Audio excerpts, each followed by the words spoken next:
शुक्लाम्बरधरं विष्णुं शशिवर्णं चतुर्भुजं प्रसन्नवदनं ध्यायेत् सर्वविघ्नोपशान्तये।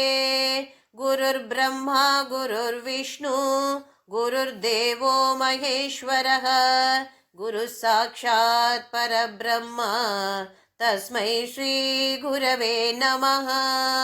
सरस्वती नमस्तुभ्यं वरदे कामरूपिणी विद्यारम्भं करिष्यामि सिद्धिर्भवतु मे सदा। हरि ओं ఆత్మబంధులందరికీ శుభోదయం. దివ్యమైన భవ్యమైన నిత్య నూతనమైన భవ్యమైన అలాగే అద్భుతమైన పవిత్రమైన మన లోపల ఉన్నటువంటి ఈ దేవాలయానికి అందరికీ స్వాగతం. పప్పా స్వామి రామదాస్ మా గురుగారి పాదార విందాలకు ప్రణామాలు. మా అమ్మ నాన్నకి కూడా నమస్కారాలు. ఈ తత్వబోధ గ్రంథకర్తులైన భగవత్పాద ఆదిశంకరాచార్యులు స్మరిస్తూ తైత్తరీయ ఉపనిషత్తులో ఉన్నటువంటి శాంతి మంత్ర పఠన చేసి మొదలు పెడతాము. శృతి స్మృతి పురాణానాం ఆలయం కరుణాలయం నమామి భగవత్పాదం శంకరం లోకశంకరం. ఓం సహనా భవతు సహనౌ భునక్తు సహ వీర్యం కరవావహై తేజస్వినావధీతమస్తు మా విద్విషావహై. ఓం శాంతి శాంతి శాంతి. మొదటిలో ఆదిశంకరాచార్యులు సాధన చతుష్టయ అంటే ఏంటి దాని గురించి వర్ణన ఇస్తారు. సంపన్న సాధన చతుష్టయ సంపన్న అంటే ఇవి అన్నీ చదవడానికి అర్హత ఉన్నటువంటి వ్యక్తి సాధన చతుష్టయ సంపన్న అంటే ఇది మాత్రమే కాదు, తత్వబోధ మాత్రమే కాదు, అన్ని ఉపనిషత్తులు కూడా చదవడానికి ఒక అర్హత ఉండాలి. ఇప్పుడు 5వ తరగతికి వెళ్ళాలంటే 4వ తరగతి పాస్ అయిన తర్వాత ఆ అర్హత ఉండాలి కదా. అలాగే ఇది చదవాలి నేర్చుకోవాలి అంటే ఆ అర్హత మనకు రావాలి. అందుకే సాధన చతుష్టయ అంటే ఏంటి అని ఆదిశంకరాచార్యులు అద్భుతంగా వర్ణన ఇచ్చారు, అది చూశాము. ఆ తర్వాత ఇలాంటి సాధన చతుష్టయ ఉంటే తత్వ వివేకానికి కూడా అర్హత ఉంది. అప్పుడు తత్వ వివేక అంటే ఏంటి అని అడిగినప్పుడు ఆత్మ అనేది మాత్రమే సత్యం, మిగతావన్నీ ఏమేమి ఉన్నాయో అవి అన్నీ కూడా అనాత్మ లేదా మిథ్య అన్నారు. ఇది ఒకటి గుర్తుపెట్టుకోవాలి మనము. ఇది గురు శిష్యుల మధ్య గడిచిన సంభాషణ. ఇది ఒక స్తోత్రం అని కాదు, సంభాషణ. ఇది ఒక డైలాగ్, ప్రశ్న ఉత్తర. శిష్యుడు ప్రశ్న అడుగుతాడు, దానికి సమాధానం గురుగారు ఇస్తారు. ఆత్మ అంటే ఏంటి అని అడిగినప్పుడు 3 శరీరాలు ఉంటాయి, దానికి భిన్నంగా వేరేగా ఉండటము ఆత్మ. 5 కోశాలు ఉన్నాయి, దానికి కూడా వేరే భిన్నంగా ఉన్నటువంటిది ఆత్మ. 3 అవస్థలు ఉన్నాయి, దానికి సాక్షిగా ఉండటము ఆత్మ. సచ్చిదానంద స్వరూపమే ఆత్మ అన్నారు. శరీరత్రయ అంటే ఏంటి శిష్యుడు అడుగుతాడు.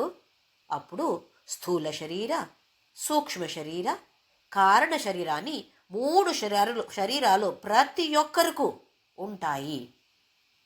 స్థూల శరీరం అంటే ఏంటి అడిగితే ఇవి స్థూల శరీరం మనకు కనపడుతున్నది, ఇది స్థూల శరీరం. ఇది పంచభూతాలు ఉన్నాయి అందులో. ఆ తర్వాత మనకు ఒక రూమ్ ఎలాగుంటుందో, 4 గోడ మధ్య రూమ్, 4 గోడ ఉంటే దానికి ఒక రూమ్ అని చెప్తాము, ఒక ఆఫీస్ రూమ్ అనుకోండి. అలాగే మన స్థూల శరీరం వేరే దేనికి పనికి రాదు, ఒక ఆఫీస్ రూమ్ అలాగే మాత్రమే. అది మాత్రమే ఉంటే ఏం పని చేయగలుగుతాము? ఏమీ చేయలేము. దానికి ఒక టూల్ కిట్, ఇన్స్ట్రుమెంట్స్ కావాలి, సాధనాలు కావాలి. ఆ సాధనాలు ఏంటంటే సూక్ష్మ శరీరం. అందులో 17 అంశాలు ఉంటాయి, విభాగాలు ఉంటాయి. 5 జ్ఞానేంద్రియాలు, 5 కర్మేంద్రియాలు, 5 వాయు, ప్రాణవాయు, ఆ తరువాత మనస్సు, బుద్ధి, 17 అంశాలు, విభాగాలు ఉంటాయి ఈ సూక్ష్మ శరీరంలో. ఇవి అన్నీ మనకు పని చేసేటువంటి ఉపకరణాలు లేదా దానికి సాధనాలు అంటాం. అయితే శీత, ఉష్ణ ఇవన్నీ భోగించడానికి ఉన్నటువంటి ప్లేస్, దానికి పేరు స్థూల శరీరం, ఆయతనం. అది స్థూల శరీరం. ఇది వేరే వేరే సాధనాలు, అనుభవించడానికి వేరే వేరే సాధనాలు కావాలి. అవి అన్నీ సూక్ష్మ శరీరం. ఇందులో తత్వబోధంలో ఈ మనస్సు, బుద్ధి మాత్రమే చెప్పారు ఆదిశంకరాచార్యులు. అందులో స్మృతి, అహంకార ఇవి కూడా ఉంటాయి. ఇవి 4 కలిపి అంతఃకరణ అంటాము. ఆ స్మృతిలో ఏమేమున్నాయి? మనమేం పెట్టామో అదే ఉంటుంది. మన బ్యాగులో ఏముంటుంది? ఆ బ్యాగులో మనమేం పెట్టామో అదే ఉంటుంది, అంతే కదా. అలాగే మన స్మృతిలో కూడా మనమేం పెట్టామో అది మాత్రమే, ఈ సూక్ష్మ శరీరం మాత్రమే మనము ముందుకు అన్ని జన్మాలను కూడా ఇదే సూక్ష్మ శరీరం తీసుకువెళ్తాము. అయితే మనము మార్పు తీసుకురావాలి అంటే ప్రయత్న చేయాలి. ఎందులో మార్పు తీసుకోగలుగుతాము? స్థూల శరీరం ఆటోమేటిక్గా మార్పు వస్తుంది, లావ్ అవుతుంది కదా. ఎంత ఎక్సర్సైజ్ చేస్తే కూడా లావ్ అవుతుంది స్థూల శరీరం. అది సహజం, ఆటోమేటిక్గా అవుతుంది అది. కానీ సూక్ష్మ శరీరాల్లో మార్పు తీసుకురావాలి. మనస్సు, స్మృతి, అహంకార, బుద్ధి, దీంట్లో మనము మార్పు తీసుకురావచ్చు. దానికి పేరు సాధన. అందుకే మనమందరూ కూడా సాధన చేస్తూ చేస్తూ చేస్తూ మన సూక్ష్మ శరీరాన్ని ఇంకా మంచిగా చేసి వచ్చే జన్మంలో, జన్మం ఉంటే వచ్చే జన్మంలో ఇంకా మంచి జన్మం మనకు రావాలి. మంచి జన్మం అంటే మనకి మానవ జన్మ అనేది చాలా దుర్లభం. పెద్ద కరెన్సీ విలువ ఉంది దానికి. అది ఇచ్చి ఇది తీసుకున్నాం మనం. ఇప్పుడు చాలా పెద్ద అమౌంట్ ఇస్తే మనకు ఒక మంచి కారు వస్తుంది, చాలా చిన్నది ఇస్తే ఏదో చిన్న కారు వస్తుంది. అలాగే పెద్ద కరెన్సీ ఇచ్చి మనకు ఈ మానవ జన్మం లభించింది. దీన్ని సరిగా మనము ఉపయోగించాలి. ఇప్పుడు దీన్ని వ్యర్థం చేయకూడదు. ప్రతి ఒక్క క్షణం కూడా జాగ్రత్తగా ఉండాలి. కరెక్ట్గా తెలుసుకొని ఎలాగెలాగో బతకడం కాదు, ఏంటి ఎలాగ ఉండాలి, ఎలా బ్రతికితే ఏమవుతుంది, ఇవన్నీ తెలుసుకుంటే మనం కొంచెం అలర్ట్, జాగ్రత్తగా ఉంటాము. స్థూల శరీర, సూక్ష్మ శరీర, ఆ తరువాత కారణ శరీర. కారణ శరీర అంటే ఒక మామిడికాయ చెట్టు, మామిడి చెట్టు మనము చూస్తే ఎక్కడి నుండి వచ్చింది దీన్ని ఆలోచిస్తే ఒక మామిడి గింజ అక్కడి నుండి ఈ పెద్ద చెట్టు వచ్చింది అనిపిస్తుంది. అలాగే ఈ స్థూల శరీరాన్ని చూస్తే ఎక్కడి నుండి వచ్చింది ఇది అని ప్రశ్న చేస్తే అక్కడ ఒక గింజ ఉంది, దానికి పేరు కారణ శరీర. కారణ శరీరంలో అవ్యక్త రూపంలో ఈ స్థూల శరీర, సూక్ష్మ శరీర అన్నీ ఉన్నాయి. ఏ రూపంలో? అవ్యక్త రూపంలో, కనపడటం లేదు. ఇన్ పొటెన్షియల్ ఫామ్ అంటాము. ఎందుకు అవ్యక్త రూపం అంటే ఒక గింజ మనకు ఓపెన్ చేస్తే, కట్ చేసి ఓపెన్ చేస్తే ఏముంటుంది అందులో? ఏమీ ఉండదు. మనకేమో ఖాళీగా ఉంది అనిపిస్తుంది. ఖాళీగా ఉంటే చెట్టు ఎలాగొస్తుంది? శూన్యం నుండి శూన్యం మాత్రమే రావచ్చు, ఇంకా ఏమీ రాదు. అయితే అది శూన్యం కాదు, అందులో ఆ శక్తి ఉంది, కానీ అది కనపడటం లేదు. అయితే స్థూలంగా ఏది ఉందో అది మనకు కనపడుతుంది. ఇప్పుడు స్థూల శరీరం మనకు కనపడుతుంది.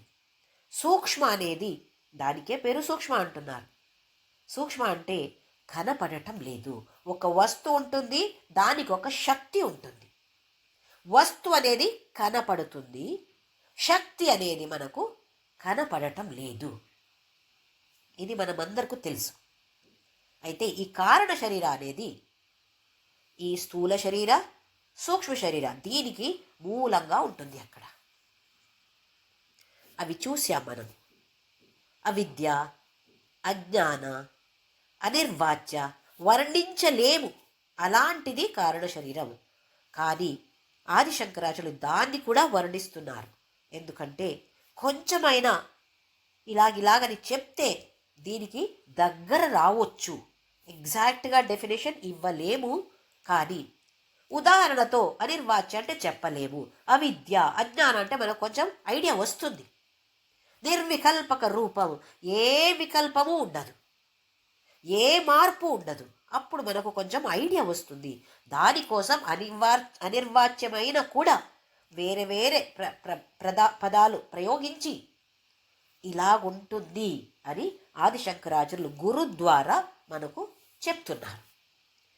అయితే ఈ ఆత్మ అనేది స్థూల శరీర, సూక్ష్మ శరీర, కారణ శరీర దీని కింద భిన్నంగా ఉంటుంది, వేరేగా ఉంటుంది. ఆ తరువాత అవస్థాత్రయ, 3 అవస్థలు ప్రతి ఒక్కరికి ఉంటుంది. ఈ 3 అవస్థలు: జాగ్రత్త అవస్థ, స్వప్నావస్థ, సుషుప్తి అవస్థ.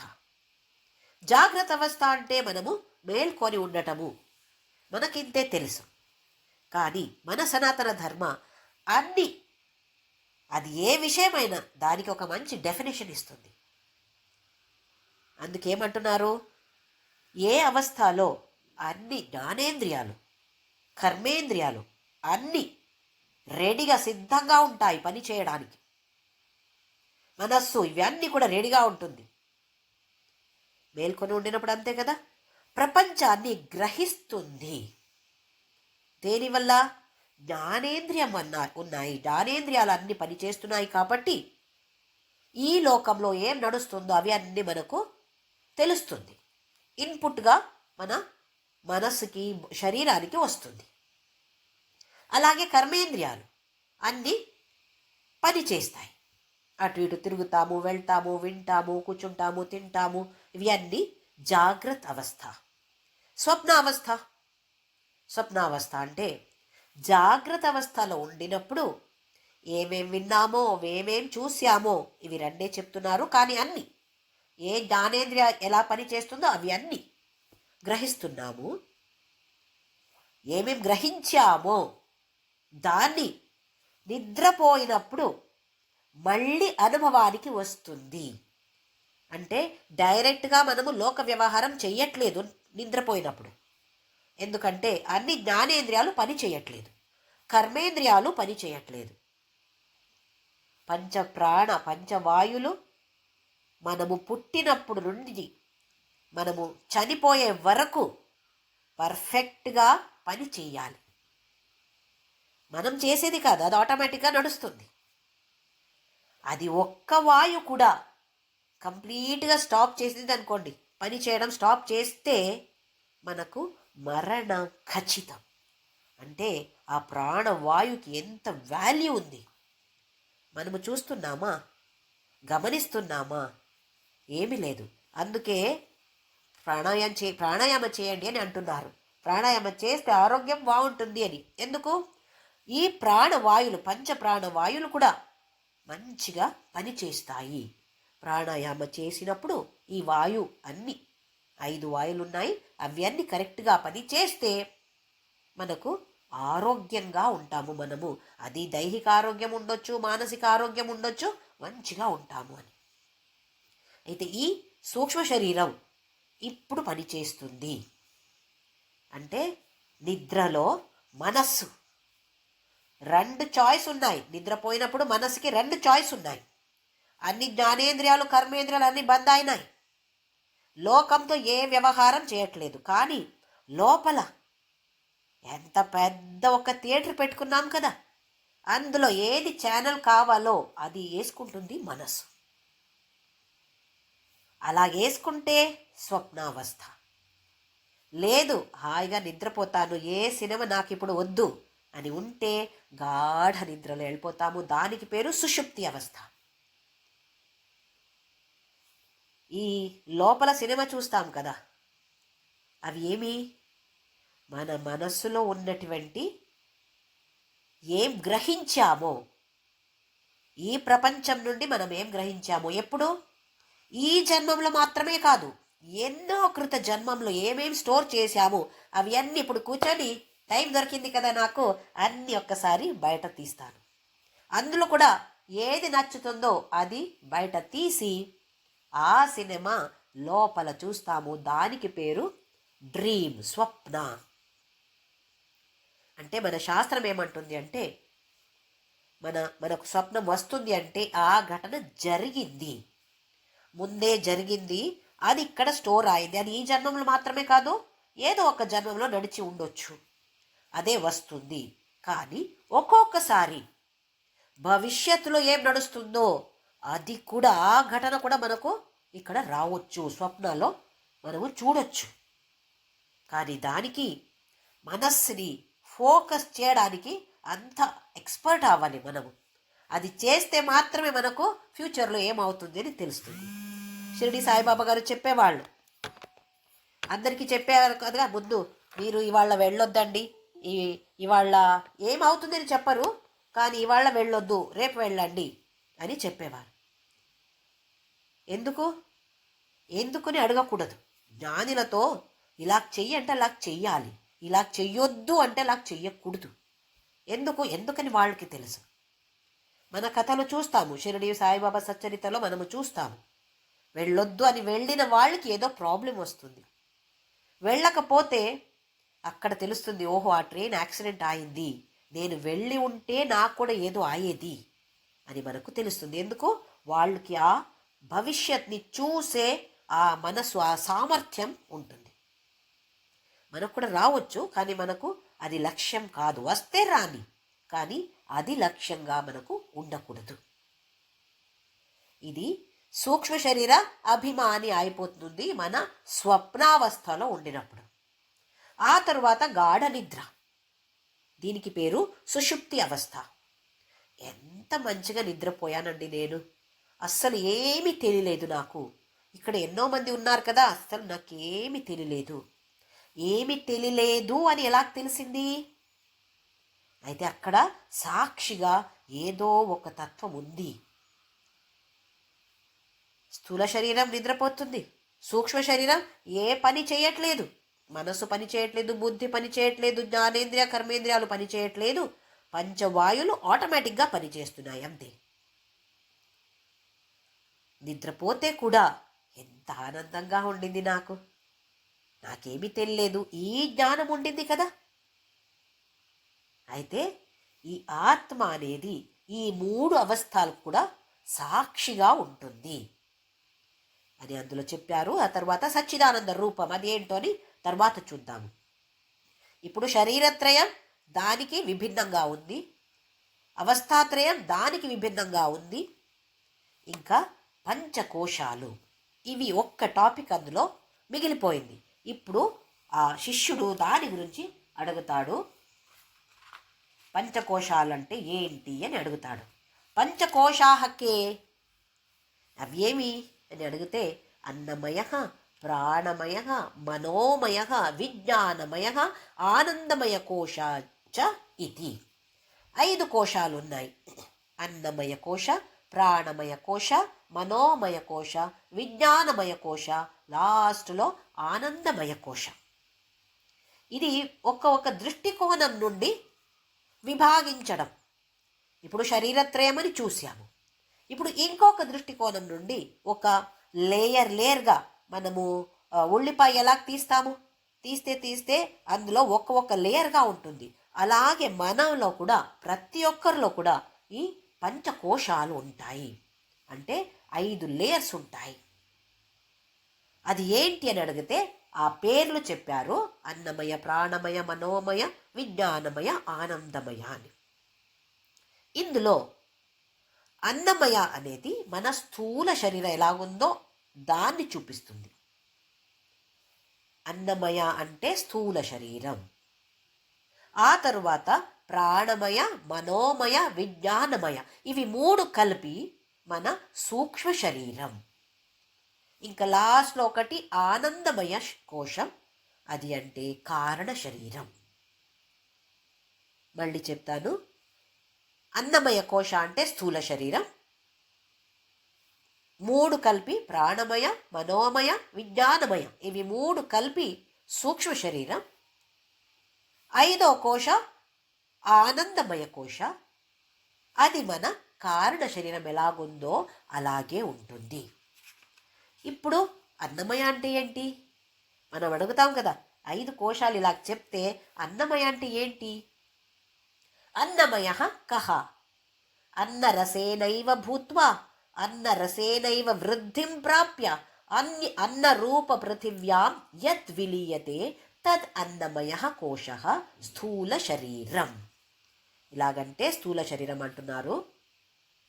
అన్నరసేనైవ భూత్వా, భూత్వా అంటే అక్కడి నుండి వచ్చి లేదా పుట్టి అని కూడా చెప్పొచ్చు. అంటే ఇక్కడ అస్తిత్వం మనము పొందుతాము. ఎక్కడి నుండి? అన్నరసేన ఏవ, అన్నరసం నుండియే మనమందరూ కూడా వచ్చాము. అది ఎట్లా? మనం ఎట్లా వచ్చాము మనకు తెలుసు. తల్లి గర్భం నుండి మనము వచ్చాము. అక్కడికి ఎలా వచ్చాము? అన్నరసేన ఏవా అంటున్నారు ఇక్కడ గురుగారు. ఎలా చూద్దాం. ఇది డైరెక్ట్గా మనము అన్నరసం నుండి రాలేదు, ఇండైరెక్ట్గా అన్నరసం నుండి ఎలాగని చూద్దాము. అన్న అంటే ఇక్కడ ఆహారం. అన్నం అంటే అన్నం మాత్రమే అని కాదు, అన్ని ఆహారాన్ని కలిపి అన్నం అని అంటున్నారు. ఆహారం నుండి మనం వచ్చాము అంటే పృథ్వీ, ఈ భూమి మనకు అన్ని చెట్టులు ఇచ్చింది. భూమి నుండే కదా ఈ చెట్లన్నీ వచ్చాయి. ఆ చెట్లు మనకేమిచ్చింది? ఏమిచ్చాయి? ఆహారాలు ఇస్తున్నాయి ఈ చెట్టులు. ఆహారాన్ని మనము తింటాము. తింటే ఏమవుతుంది? వేరే వేరే విటమిన్, ప్రోటీన్, కాల్షియం, ఐరన్ ఇవి అన్నీ అక్కడ లోపల విభాగం అవుతుంది. మనకేమేం కావాలో ఏం తిన్నామో అందులో ఏమేమి ఉందో అవి అన్ని విభాగమై మన ఈ శరీరంలో ప్రవహిస్తుంది.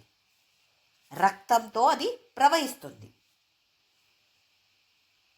అయితే ఈ అన్నం అనేది లేదా ఆహారం అనేది ఒక పురుష దేహంలో ఎలా మార్పు అవుతుంది? ఏ మార్పు వస్తుంది? ఒక వీర్యంగా తయారవుతుంది. పురుష దేహంలో వీర్యంగా తయారవుతుంది. అదే స్త్రీ దేహంలో ఒక గుడ్డు అనొచ్చు, లేదా ఒక అండాణు అంటాం. అలా వస్తుంది స్త్రీ దేహంలో.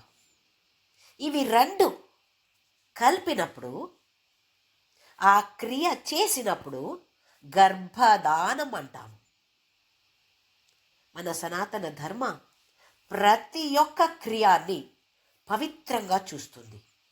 ఏ క్రియమైనా ఉండొచ్చు, అది చెడ్డది అనేది లేదు, అన్నీ పవిత్రమైనదే.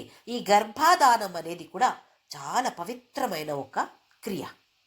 ఎందుకంటే అప్పుడు అక్కడ ఒక వ్యక్తి జన్మం పొందడానికి సాధ్యత వస్తుంది, జన్మించడానికి సాధ్యత వస్తుంది. ఈ వీర్య అండాణు అవి రెండు మిలనమైనప్పుడు. అలాగా అయినప్పుడు తల్లి గర్భంలో ఒక రూపంలో ఉంటుంది. ఏ రూపం? ఏదో ఒక ముద్ద అలాగా ఉంటుంది. ఆ ముద్దకి ఎక్కడి నుండి ఆహారం వస్తుంది?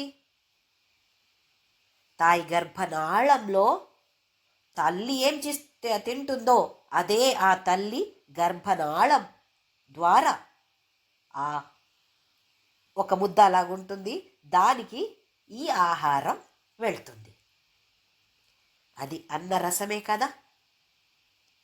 ఆ తర్వాత 9 నెలలు తల్లి గర్భంలో ఉండి తరువాత ఒక ప్రసూతి వాయువు అని ఉంటుంది. ప్రసూతి వాయువు అదేం చేస్తుంది?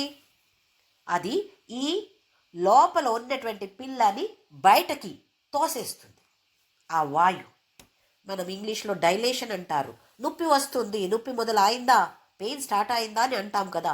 కొంచెం కొంచెం పెయిన్ స్టార్ట్ అయింది అంటాము. అది ఈ ప్రసూతి వాయు పనిచేసేది. బయట వచ్చిన తరువాత, జన్మించిన తరువాత తల్లి పాలు తాగి వృద్ధి పొందుతుంది. అన్నరసేనైవ భూత్వా అన్నరసేనైవ వృద్ధిం ప్రాప్య. అందుకే భగవద్గీతలో కూడా భగవంతుడు అంటున్నాడు, అన్నాద్ భవంతి భూతాని. అన్ని భూత, ఇక్కడ భూతాలు అంటే జీవి, ఏదైనా జీవం ఉన్నటువంటిది ఎక్కడి నుండి వస్తుంది? అన్నం నుండియే వస్తుంది. అన్నం ఎక్కడి నుండి వస్తుంది? మన భూమి నుండి, పృథ్వీ నుండి వస్తుంది. 9 నెలలు అక్కడ ఉండి బయట వచ్చి తల్లి పాలు తాగి వృద్ధి పొందుతుంది. ఆ తరువాత అన్ని ఆహారాలు తినడం మొదలు పెడుతుంది. తరువాత వృద్ధి అవుతుంది. ఎలా వృద్ధి? ఆహారం వల్ల. అన్నరసేనైవ, రసేన ఏవ, వేరేం కాదు, అన్నరసం నుండియే వృద్ధి పొందుతుంది, పెరుగుతుంది. ఆ తరువాత ఏమవుతుంది? అన్నరూప పృథివ్యాం. పృథ్వీ అంటే భూమి. అన్నరూపాన్ని ఎందుకంటాము?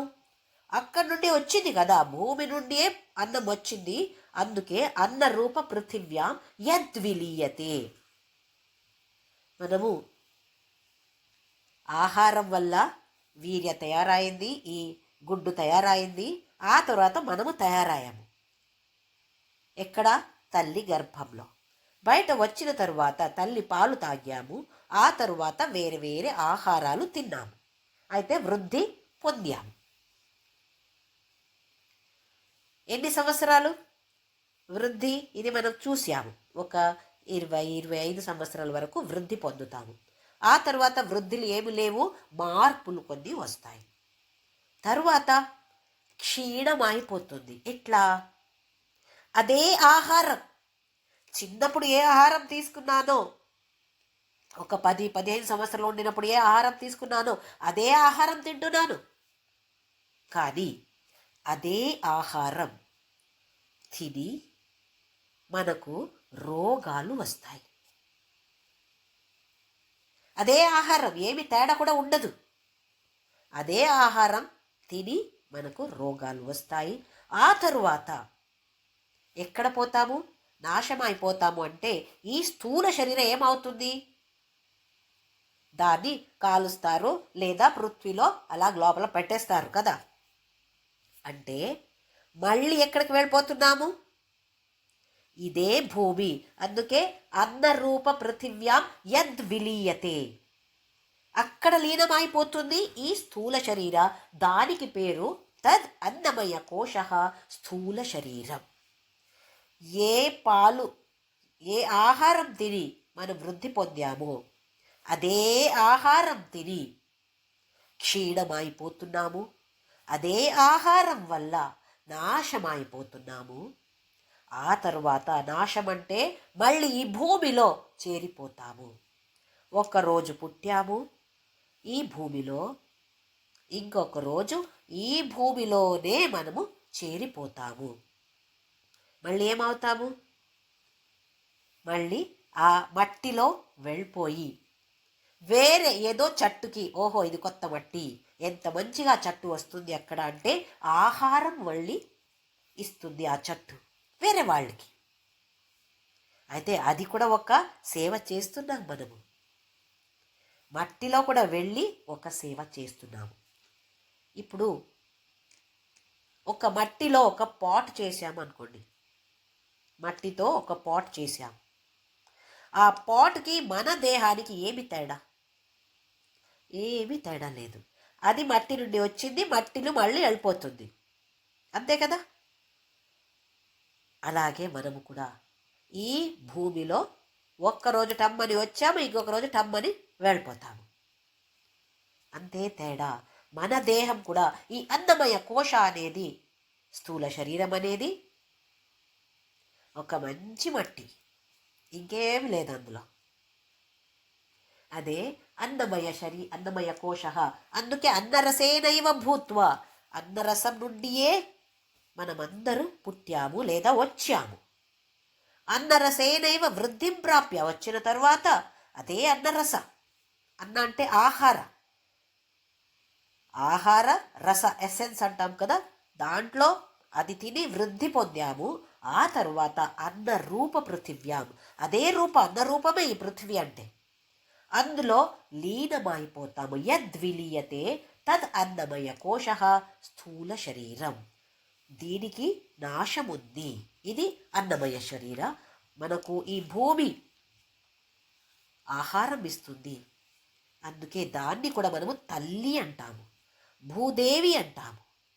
ఒక దేవత, పృథ్వీ దేవత అంటాము. ఎందుకంటే మనకి ఈ ఆహారం అనేది ఇచ్చేది ఈ భూమి తల్లి. తర్వాత ప్రాణమయ కహ, ప్రాణాద్యాహ పంచవాయవ వాగదీంద్రియ పంచకం ప్రాణమయ కోశ. ప్రాణాద్యాహ, ప్రాణ ఆది అంటే 5 ప్రాణాలు. ఏమేమి ఉన్నాయి? ప్రాణ, అపాన, వ్యాన, సమాన, ఉదాన. ఇవి అన్ని వాయులు. ఏమేం పని చేస్తాయి? ఇవి అన్ని మనకు తెలుసు, మనము చూసాము. ఏ క్షేత్రంలో పని చేస్తుంది అవి అన్ని చూసాము. పంచవాయవ, ఇవి అన్ని పంచవాయులు. ఆ తరువాత వాగదీంద్రియ పంచకం. వాక్ అంటే మాటలు, మాటలు అంటే కర్మేంద్రియ. ఎన్ని ఉన్నాయి కర్మేంద్రియాలు? 5 ఉన్నాయి. వాగదీంద్రియ పంచకం. కర్మేంద్రియ అని చెప్పలేదు, కానీ వాక్ ఇంద్రియ అని చెప్తున్నారు. అంటే 5 కర్మేంద్రియాలు. కర్మేంద్రియాలు 5 ప్లస్ వాయు 5. ఇవి కలిపితే ప్రాణమయ కోశ. అన్నమయ శరీర, అన్నమయ కోశ అంటే మనకు ఇంగ్లీష్లో ఈ మెడికల్ టర్మినాలజీలో ఎనాటమీ అంటారు. ఏ క్లాస్ ఉంది అంటే ఎనాటమీ క్లాస్ ఉంది మాకు అంటారు. అంటే బయట ఏమేమి ఉన్నాయో దాని గురించి తెలుసుకోవటం, అన్నమయ కోశ గురించి తెలుసుకోవటం ఎనాటమీ. ఇప్పుడు ఈ ప్రాణమయ కోశ ఒక్కొక్క వ్యక్తిత్వం, దీనికి పేరు ఫిజియోలాజికల్ పర్సనాలిటీ.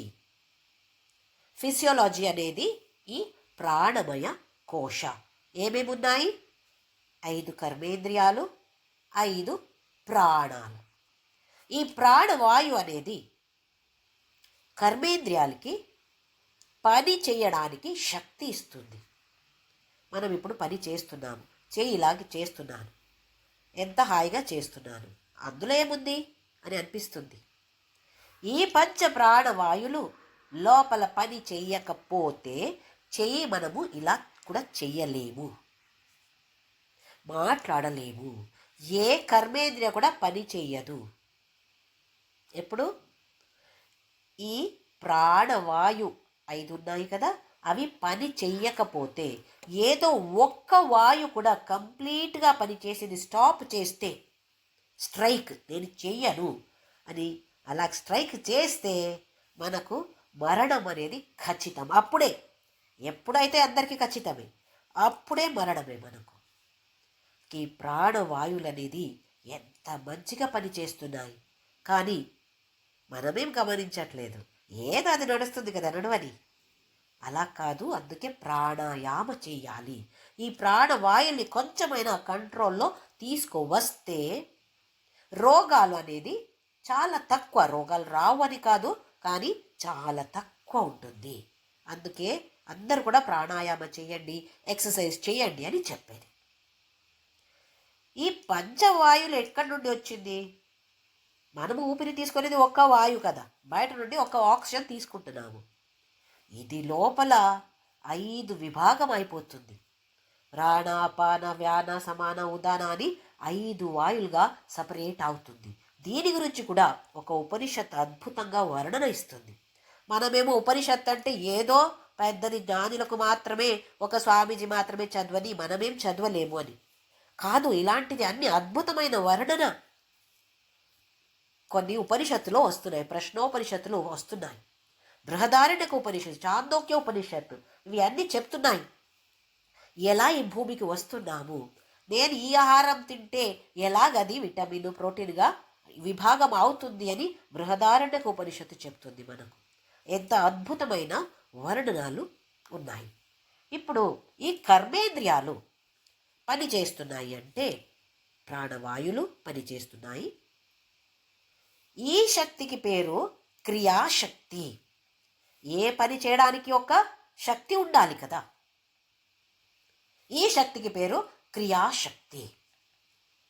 మనకు గుర్తుంది, ఇచ్ఛాశక్తి, జ్ఞానశక్తి, క్రియాశక్తి స్వరూపిణి అని లలితా సహస్రనామంలో మనము నేర్చుకున్నాం. అదే క్రియాశక్తి ఎక్కడ ఉంది? ఎక్కడో వేరే చోట కాదు, మన లోపల ఉంది. ఆ కోశానికి పేరు ప్రాణమయ కోశ. ప్రాణమయ కోశ అంటే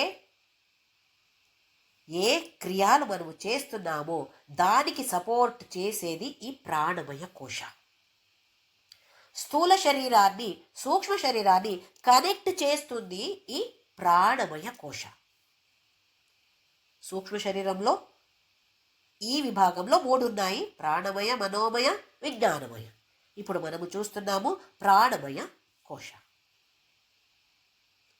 అంటే క్రియాశక్తి అన్ని కర్మేంద్రియాల్ని పని చేయడానికి ప్రోత్సాహం ఇచ్చేది ఈ ప్రాణవాయువులు. 5 ప్రాణవాయు, 5 కర్మేంద్రియ కలిపితే ఈ ప్రాణమయ కోశ రెడీ అవుతుంది. ఇంకా తరువాత మనోమయ కహ. మనశ్చ జ్ఞానేంద్రియ పంచకం మిలిత్వా యో భవతి సహ మనోమయ కోశ.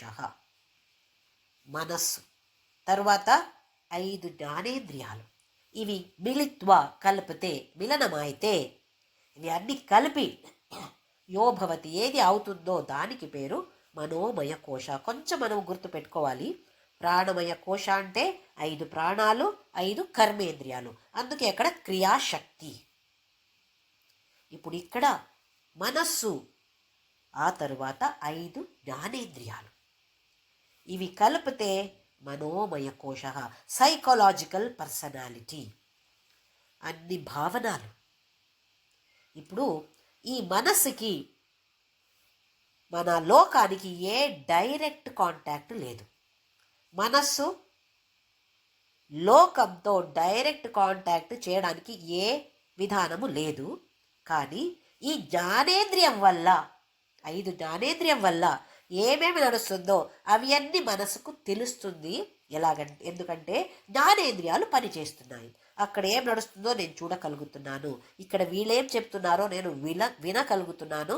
అందుకే మనసుకి తెలుసు, ఆహా వీళ్ళు నా గురించి అలా చెప్తున్నారు కదా. అందుకే నిద్రలో మనసుకి ఈ లోకంతో ఏ వ్యవహారం చేయడానికి అవకాశం లేదు.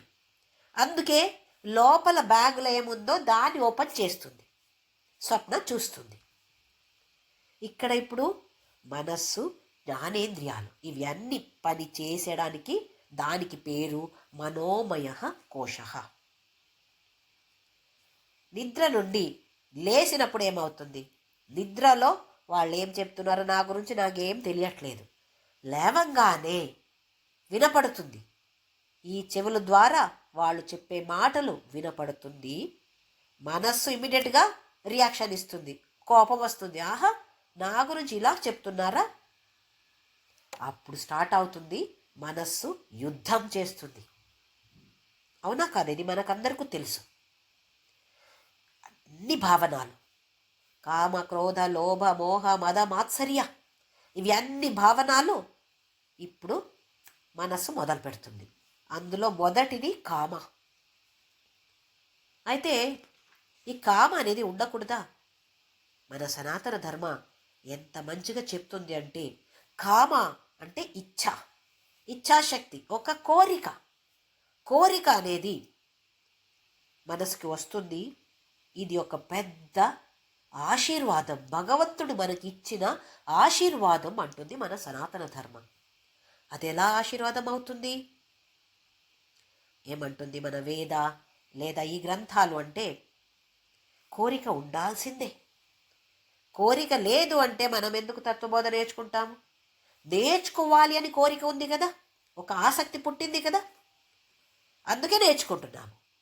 భగవద్గీత నేర్చుకోవాలి అని ఆసక్తి పుట్టింది, అందుకే నేర్చుకుంటున్నాము. అంటే ఈ కోరిక, ఇచ్ఛ అనేది కూడా, అందుకే ఇచ్ఛాశక్తి, జ్ఞానశక్తి, క్రియాశక్తి స్వరూపిణి అని లలిత అమ్మవారిని పూజిస్తున్నాము. కానీ ఆ ఇచ్ఛ ఎలాగుండాలి? కొంచెం కొంచెమైనా మనము ఈ దారిలో ముందుకు వెళ్తున్నాము అంటే పరిశుద్ధీకరణ లేదా సంస్కరణ అంటాం. రిఫైన్మెంట్, ఇంగ్లీష్లో రిఫైన్మెంట్ అంటాం. చిన్నప్పుడు ఉండిన కోరికలు ఇప్పుడు కూడా ఉన్నాయా? నాకు ఒక టాయ్ కావాలి, అదే కోరిక ఇప్పుడు కూడా ఉందా? లేదు, మార్పు వచ్చింది. అలాగే ఇప్పుడు కూడా అందులో మార్పు రావాలి, అది ఆటోమేటిక్గా కూడా వస్తుంది.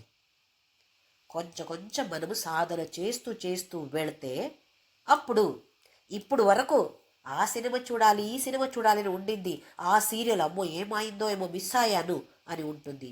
ఇప్పుడు కొంచెం భగవద్గీత, లలితా సహస్రనామ ఇవి అన్నీ తెలుసు, ఊరికే పఠనం చేసేది కాదు. దాని గురించి కొంచెం జ్ఞానం వచ్చిన తరువాత అయ్యో నేను సమయం వ్యర్థ చేస్తున్నాను, ఆ సినిమాలో ఏముంది, అత్త కోడలు గొడవ ఏదో ఉంటుంది, ఇంకొక సీరియల్ చూస్తే అది కూడా అలాగే ఉంటుంది, ఏమి పెద్ద తేడా ఏం లేదు. కానీ నేను ఈ సూక్ష్మ శరీరంలో ఏం తీసుకువెళ్తున్నాను, ఏం పెట్టాలి, ఈ బ్యాగులో నేనేం పెట్టాలి, దీని గురించి కొంచెం నేను ఆలోచన చేయడం మొదలు పెడితే నాలో మంచి మంచి కోరికలు పుడతాయి. తత్వబోధ నేర్చుకోవాలి, దీన్ని మనన చేయాలి, దీన్ని నేను ఆచరించాలి, ఇలాంటి కోరికలు పుట్టితే మోక్ష గ్యారంటీ. ఇప్పుడు ఈ జన్మంలోని కాదు, కానీ ముందుకు ముందుకు వెళ్తూ ఉంటాం కదా, వెనక చూడము, రివర్స్ గేర్ పెట్టము. లేదా ఇంకా నేను సినిమాలే చూస్తూ ఉంటాను, ఇదే సీరియల్ ఇంకా చూసి ఏడుస్తూ ఉంటాను అంటే మళ్ళీ రివర్స్ గేర్. అయితే ఈ మనోమయ కోశ అనేది 5 జ్ఞానేంద్రియం ద్వారా ఈ ప్రపంచాన్ని గ్రహిస్తుంది. మనస్సులో అన్ని భావనలు పుడతాయి. అందులో కూడా ఇచ్ఛ అనేది చాలా మంచి ఒక భావన. దాన్ని మనము కొంచెం కొంచెమైనా పరిశుద్ధంగా చేస్తూ చేస్తూ ముందుకు వెళ్ళాలి. ఓహో, నిన్న వరకు వాళ్ళని తిట్టడం అంటే నాకు చాలా ఇష్టం ఉండింది, అమ్మో ఇవాళ వద్దు, నాకు తెలుసు వాళ్ళని తిడితే వాళ్ళకేమవుతుందో తెలీదు, కానీ నా మనస్సులో ఆ తిట్లు ఇక్కడ సిమెంట్ వేసినట్టు కూర్చుంటుంది. ఇదే తిట్లని నేను తీసుకొని ముందుకు వెళ్తాను అంటే అమ్మో నాకు వద్దిది, నాకు ఇంకా మంచి జన్మం రావాలి అంటే అది ఆటోమేటిక్గా రాదు, దానికి మనము సాధన చేయాలి. అయితే ఈ మనస్సు, ఈ జ్ఞానేంద్రియ 5 జ్ఞానేంద్రియాలు కలిపి మనకు మనోమయ కోశ. నెక్స్ట్ కోశ విజ్ఞానమయ కోశ. అలా విజ్ఞానమయ కహ బుద్ధిర్జ్ఞానేంద్రియ పంచకం మిలిత్వా యో భవతి సహ విజ్ఞానమయ కోశ. మళ్ళీ 5 జ్ఞానేంద్రియాలు, ఇప్పుడు మనస్సు కాదు బుద్ధి. 5 జ్ఞానేంద్రియాలతో మనస్సుని కలిపితే మనోమయ కోశ అవుతుంది. ఇదే 5 జ్ఞానేంద్రియాలతో బుద్ధిని కలిపితే అది విజ్ఞానమయ కోశం అవుతుంది. జ్ఞానేంద్రియాలు కామన్గా ఉంటాయి. విజ్ఞానమయ కోశ అంటే బుద్ధి ఉపయోగిస్తున్నాను. జ్ఞానేంద్రియాల ద్వారా ఈ ప్రపంచంలో ఏమేమి నడుస్తుందో అవన్నీ గ్రహించి, కానీ ఆ బుద్ధితో మనము బుద్ధిని ఉపయోగించి ముందుకు వెళ్తాము. దేనికైనా ఒక జ్ఞానం మనకు కంపల్సరీ.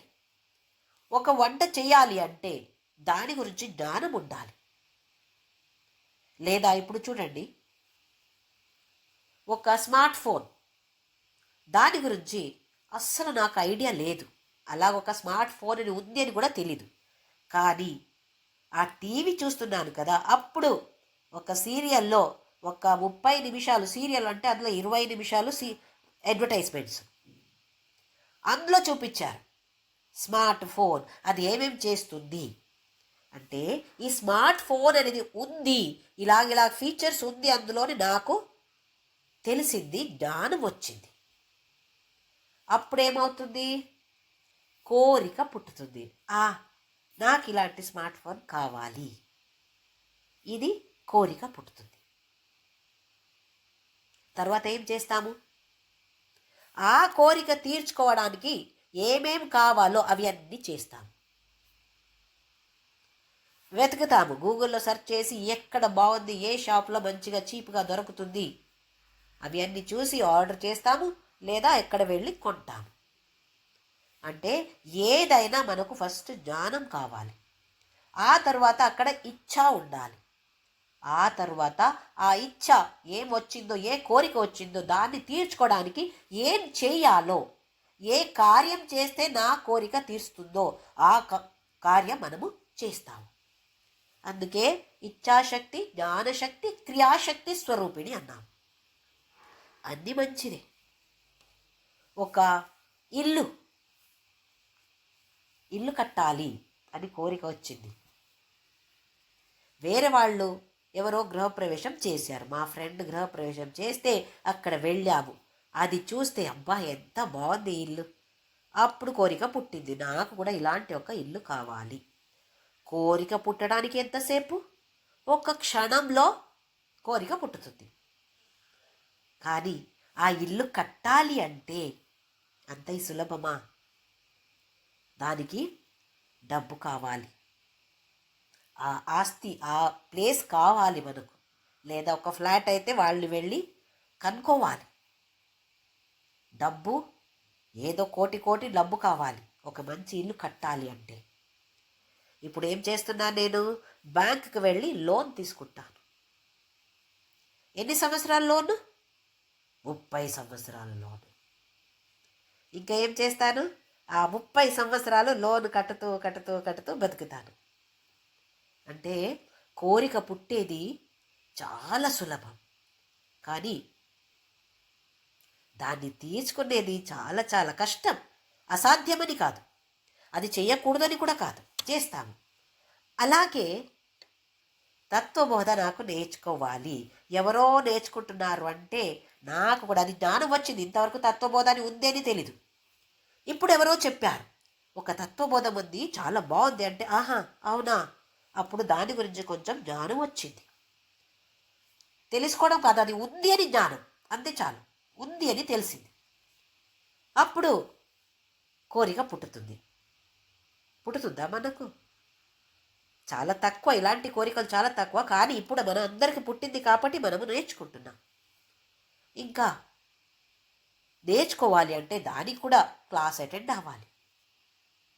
ఊరికే వింటే ఏమన్నా వస్తుందా? సాధన చెయ్యాలి.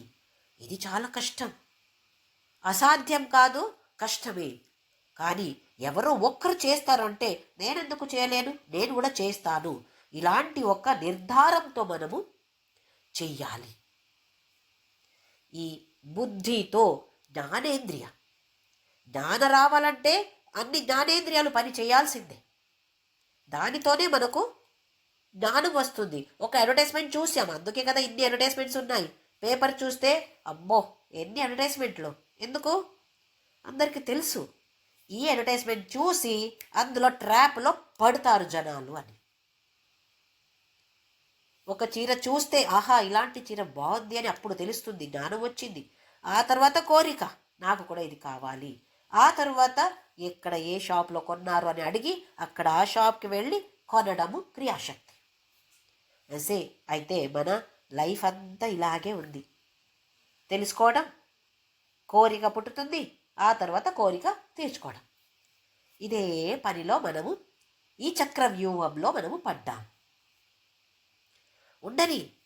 కోరిక ఉండని, కానీ ఎలాంటి కోరిక మనము గమనించాలి. నాకు ఎలాంటి కోరిక పుట్టుతుంది, ఎందుకు ఇలాంటి కోరికలు పుడుతున్నాయి, నాకు ఎందుకు ఇలాంటి కోరికలు పుట్టట్లేదు, దీని గురించి ఆలోచించాలి. ఎలాంటి కోరిక పుట్టితే మనకు మంచిది అని మనకు తెలుసు, కానీ చేయడం కష్టమని దాన్ని మనము అలక్ష్యం చేశాం.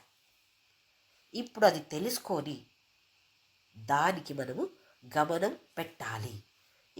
ఇంకొక కోశం ఉంది, ఆనందమయ కహ ఏవమేవ కారణ శరీర భూత అవిద్యాస్థమలిన సత్వం ప్రియాదివృత్తి సహితం సత్ ఆనందమయ కోశ ఏతత్ కోశపంచకం.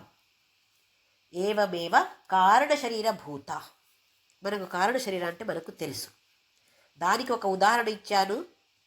సుషుప్తి అవస్థలో ఉండినప్పుడు ఎంత ఆనందం ఉంటుంది, దానితో అజ్ఞానం, నాకు ఏమి తెలీదు, ఏమి తెలీదు అనేది ఒక జ్ఞానం.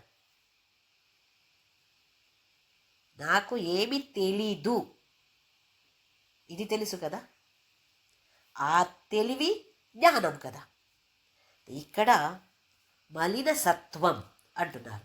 సత్వగుణ, రజోగుణ, తమోగుణ, ఇవి 3 గుణాలు మనకు తెలుసు. ఎక్కడ చదివాము? భగవద్గీతలో 14వ అధ్యాయంలో గుణత్రయ విభాగ యోగంలో మనము ఇవి అన్నీ చూసాము. మళ్ళీ ఈ తత్వబోధ లాస్ట్లో ఈ 3 గుణాల గురించి వివరణ మళ్ళీ ఉంటుంది. సత్వ అంటే జ్ఞానవృద్ధి. రజోగుణ అంటే చేయడం, ఏదో ఒక పని చేయడం. తమోగుణ అంటే జడత్వం. అందరిలో ఈ 3 గుణాలు కూడా ఉన్నాయి. ఎంత జ్ఞాని అయినా ఉన్నాయి. ఎవరైనా, అందులో ఏ వస్తువు అయినా 3 గుణాలు ఉంటాయి. ఇప్పుడు తమోగుణ. తమోగుణ అంటే మనము రాత్రి నిద్రపోతాము. ఇది తమోగుణం వల్ల మనము నిద్రపోతున్నాము. అయితే తమోగుణ అనేది చెడ్డదా, ఉండకూడదా? ఉండాల్సిందే మనకు. అది లేదు అంటే నిద్ర రాదు. నిద్రపోవట్లేదు అంటే మన శరీరానికి, మనస్సుకి రెస్టే లేదు. ఎట్లా ఉంటుంది? ఒక 2 రోజులు రాత్రి మనము నిద్ర చేయలేదు అనుకోండి, నిద్ర రాలేదు అనుకోండి, అబ్బా ఎంత కష్టం అయిపోతుంది, నిద్ర రాలేదు అనుకుంటాం కదా. అయితే తమోగుణ కూడా మనకు అందరికీ కావాల్సిందే. ఇక్కడ మలిన సత్వం, ఈ ఆనందమయ కోశ అంటే ఎలాగంటే కారణ శరీరం అలాగే ఉంటుంది. మలిన సత్వం అంటే 3 గుణాల్లో సత్వగుణ మలినమైనది. మలిన అంటే ఏది పరిశుద్ధంగా లేదో దానికి పేరు మలిన కదా. పరిశుద్ధమైతే నిర్మలం అంటాము. ఇప్పుడు మలిన సత్వం ఎందుకు అలాగంటున్నారు అంటే, నిద్రలో తమోగుణ హయ్యెస్ట్గా ఉంటుంది. రజోగుణ ఏమైనా పని చేస్తున్నామా, అక్కడ ఎక్కడైనా వెళ్తున్నామా, ఏమీ లేదు, గాఢ నిద్రలో ఉన్నాము. అప్పుడు తమోగుణ హయ్యెస్ట్ ఉంటుంది. రజోగుణ 0, శూన్యం అయిపోతుంది. ఎందుకంటే ఏ పని చేయట్లేదు. రజోగుణ అంటే పని చేయడం, యాక్టివ్గా ఉండటం. ఏది యాక్టివ్గా లేదు ఇప్పుడు. అయితే ఈ రజోగుణ అనేది శూన్యం అయిపోయింది. తమోగుణ అనేది హయ్యెస్ట్ ఉంది, ఎక్కువ ఉంది, అందుకే నిద్రపోయాము. సత్వ అంటే జ్ఞానం. ఇప్పుడు మలిన సత్వం అంటే నిద్ర నుంచి లేచిన తర్వాత నాకేమీ తెలీదు, హాయిగా నిద్రపోయాను, ఇది జ్ఞానం కదా. జ్ఞానం అంటే సత్వం. కానీ మలిన సత్వం అంటే తమోగుణ అందులో ఉంది కాబట్టి దానికి మలిన సత్వం అని పేరు వచ్చింది. రజోగుణ శూన్యమైపోయింది, తమోగుణ చాలా ఉంది, సత్వగుణ కొంచెం ఉంది. నాకు ఏమీ తెలియలేదు, ఇది ఒక జ్ఞానమే. జ్ఞానం అంటే సత్వగుణ. అందుకే మలిన సత్వ, తమోగుణ చాలా ఉంది, కొంచెమే సత్వం. అయితే మలిన సత్వం అంటున్నారు. ఈ ఆనందమయ కోశ అంటే ఇలాగుంది. నిద్రపోయినప్పుడు ఎలాగుంటుంది? గాఢ నిద్రలో ఉంటే హాయిగా ఆనందంగా ఉంటుంది. ఎవరికైనా వద్దు అని ఉందా అలాంటి నిద్ర? ఆహా, నిద్రపోతే హాయిగా డీప్ స్లీప్ ఉండాలి నాకు అని కోరిక ఉంటుంది కదా. ఎందుకంటే అది ఆనందమయంగా ఉంటుంది. ఎంత సంతోషం! ఒక 10 నిమిషాలు గాఢ నిద్రలో ఉన్నాము అనుకోండి, ఎంత సంతోషం అది. ఎందుకు? ఈ స్థూల శరీర సూక్ష్మ శరీర అన్నీ రెస్ట్ తీసుకుంటాయి, అప్పుడు ఏ పని చేయట్లేదు. దాన్ని ఇక్కడ మలిన సత్వం అన్నారు. అది అర్థమైంది అనుకుంటున్నాను. సత్వం కొంచెం ఉంది, రజోగుణ శూన్యమైంది, తమో గుణ ఎక్కువ ఉంది. అందుకే సత్వం ఉంది కానీ మలినమైనది, మలిన సత్వం. తరువాత ప్రియాది వృత్తి సహితం. ప్రియ ఆది వృత్తి, 3 వృత్తులు ఉంటాయి. ప్రియ, మోద, ప్రమోద. ఇది సంతోషంలో వేరే వేరే లెవెల్. ఉదాహరణకు చెప్పాలంటే, ప్రియ, నాకు ఎవరో చీర, ఒక మంచి చీర కట్టుకుంటే నాకు కూడా అలా కావాలి అని కోరిక పుట్టింది. ఒక షాప్కి ఒకరోజు వెళ్ళాను, అదే చీర కనపడింది. నేను ఏది కావాలి అనుకున్నానో అదే చీర అక్కడ కనపడింది. అయితే ఏమైంది? ఆహా, ఎంత సంతోషం నాకు! నేను ఏది కావాలి అనుకున్నానో అదే నాకు అక్కడ కనపడింది అంటే సంతోషమే కదా. దానికి పేరు ప్రియ. దీనికి దర్శన సుఖమది. అది చూసినప్పుడు నాకు చాలా సంతోషమైంది, దానికి పేరు ప్రియ. ఆ తరువాతది మోద, ఇంకొక కొంచెం ఎక్కువ. నేను దాన్ని కొన్నాను, ఇప్పుడు అదే చీర నాది అని అయిపోయింది. అప్పుడు ఇంకా ఎక్కువ సంతోషం. దానికి గ్రహణ సంతోషం, గ్రహణ స్పర్శం. నేను దాన్ని తీసుకున్నాను, ఇది నాది ఇప్పుడు. ఇది ఒక సుఖం, దానికి పేరు మోద. ఇది ఉదాహరణ ఇస్తున్నాను నేను. ప్రియ అంటే దర్శన సుఖం, చూసినప్పుడు ఆయే ఒక ఆనందం. ఆ తరువాతది మోద అనేది గ్రహణం, దాన్ని నేను తీసుకున్నాను, అప్పుడు ఎంత సంతోషం ఉంటుంది, దానికి పేరు మోద. తరువాతది ప్రమోద. ప్రమోద అంటే నేను దాన్ని కట్టుకొని ఒక రిసెప్షన్కి వెళితే ఎంత సంతోషం. ఇంకా వేరే వాళ్ళు ఎవరైనా, జ్యోతి నువ్వు కట్టుకున్న చీర చాలా బాగుంది అని అంటే ఇంకా ఎక్కువ సంతోషం. దానికి పేరు ప్రమోద. అంటే అది ఇప్పుడు నేను కట్టుకున్నాను, ఇది వచ్చే ఒక సంతోషం. ప్రియ, మోద, ప్రమోద, ఇవి అన్ని వెరైటీ లెవెల్స్.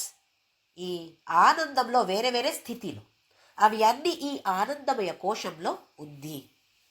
ఇది నిద్రపోయినప్పుడు గాఢ నిద్రలో ఎక్కువ ఉంటుంది. అందుకే గాఢ నిద్ర నుండి లేస్తే అబ్బా ఎంత రిలాక్స్ అయ్యాను నేను అనిపిస్తుంది. ఎందుకు? ఈ గాఢ నిద్రలో ఉండినప్పుడు ఈ ఆనందమయ కోశంలో మనము ముంగిపోతాము. అందుకే పేరే ఆనందమయ కోశం. అందులో ముంగిపోయి ఒక్క 5 minutes చాలు, బయటకు వచ్చినప్పుడు అబ్బా అని అనిపిస్తుంది. ఎంత సంతోషం అది. అదే జాగ్రత్త అవస్థలో ఉండినప్పుడు, స్వప్నావస్థలో ఉండినప్పుడు ఉంటుంది. ఒక్కసారి సంతోషం ఉంటుంది కానీ ఎక్కువ దుఃఖమే ఉంటుంది. స్వప్నావస్థలో చెప్పలేము. ఒక్కొక్కసారి దొంగ వచ్చినప్పుడు అమ్మో ఎంత భయం వేస్తుంది. ఒక్కొక్కసారి ఒక మంచి చీర, నేను ఏది కావాలి అనుకున్నానో అది స్వప్నాలు నాకు దొరికింది అంటే ఆహా ఎంత సంతోషం. కానీ చెప్పలేము. స్వప్నం ఇలాగే వస్తుంది అలాగే వస్తుంది చెప్పగలుగుతామా? చెప్పలేము. జాగ్రత్త అవస్థలో ఉండినప్పుడు కూడా ఒక్కొక్కసారి సంతోషం ఉంటుంది, ఒక్కొక్కసారి దుఃఖం ఉంటుంది. ఎవరికో ఒక కోటి లాటరీ వచ్చిందంట, ఎంత సంతోషం పడ్డారో. నాకు కోటి లాటరీ వచ్చింది అని, ₹1,00,000 వచ్చింది అని, ఆ సంతోషంలో హార్ట్ అటాక్ అయి చనిపోయారంట. అయితే చూడండి, అది సుఖము, దాని వెనక దుఃఖం వచ్చింది. అంటే ఈ జాగ్రత్త అవస్థలో ఉంటుంది, సంతోషం ఉంటుంది. సంతోషం ఎప్పుడెప్పుడు అవుతుందో అప్పుడప్పుడు ఆ ఆనందమయ కోశాన్ని మనము టచ్ చేస్తున్నాము, అందుకే సంతోషం. కానీ గ్యారంటీ ఏమీ లేదు. జాగ్రత్త అవస్థలో గ్యారంటీ లేదు, స్వప్న అవస్థలో గ్యారంటీ లేదు, కానీ సుషుప్తి అవస్థలో గ్యారంటీ. ఇది ఈ సంతోషం అనేది గ్యారంటీ, ఆనంద అనేది గ్యారంటీ. అందుకే ప్రియ ఆది వృత్తి సహితం. అవి అన్నీ ఎక్కడ ఉంటాయి?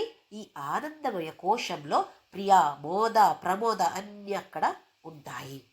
ఆ దానితో ఏది ఉందో దానికి పేరు ఆనందమయ కోశ, ఏతత్ కోశ పంచకం.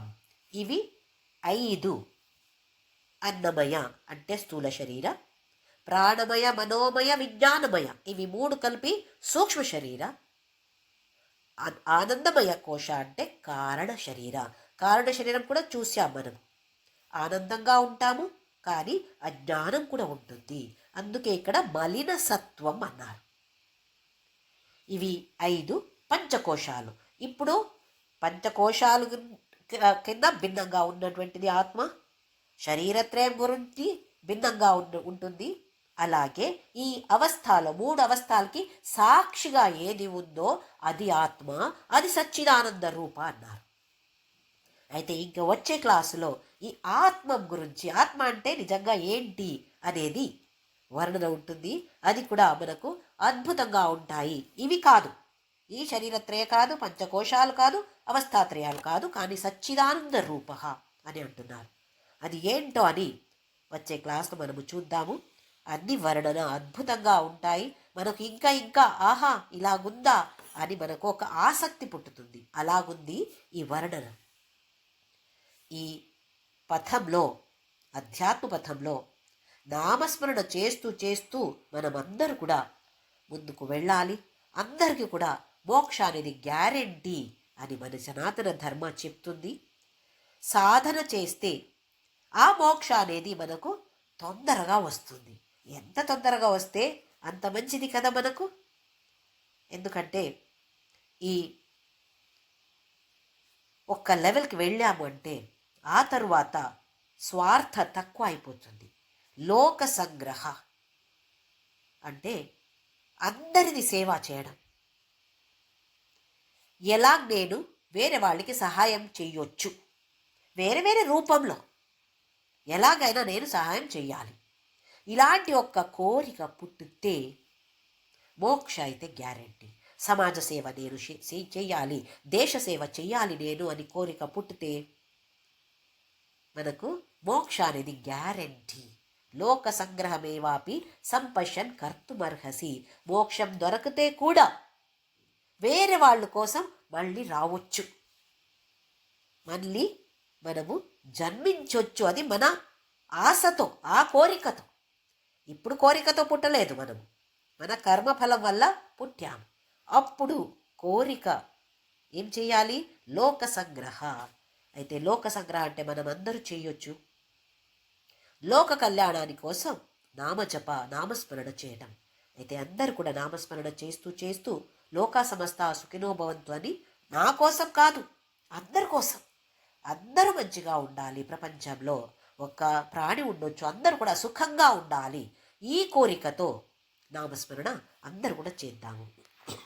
ఓం శ్రీరామ్ జయ రామ్ జయ జయ రామ్. ఓం శ్రీరామ్ జయ రామ్ జయ జయ రామ్. ఓం శ్రీరామ్ జయ రామ్ జయ జయ రామ్. ఓం శ్రీరామ్ జయ రామ్ జయ జయ రామ్. ఓం శ్రీరామ్ జయ రామ్ జయ జయ రామ్. ఓం శ్రీరామ్ జయ రామ్ జయ జయ రామ్. ఓం శ్రీరామ్ జయ రామ్ జయ జయ రామ్. ఓం శ్రీరామ్ జయ రామ్ జయ జయ రామ్. ఓం శ్రీరామ్ జయ రామ్ జయ జయ రామ్. ఓం శ్రీరామ్ జయ రామ్ జయ జయ రామ్. ఓం శ్రీరామ్ జయ రామ్ జయ జయ రామ్. ఓం శ్రీరామ్ జయ రామ్ జయ జయ రామ్. ఓం అసతో మా సద్గమయ, తమసో మా జ్యోతిర్గమయ, మృత్యోర్మా అమృతం గమయ. ఓం శాంతి శాంతి శాంతి. లోకా సమస్త సుఖినో భవంతు. లోకా సమస్త సుఖినో భవంతు. లోకా సమస్త సుఖినో భవంతు.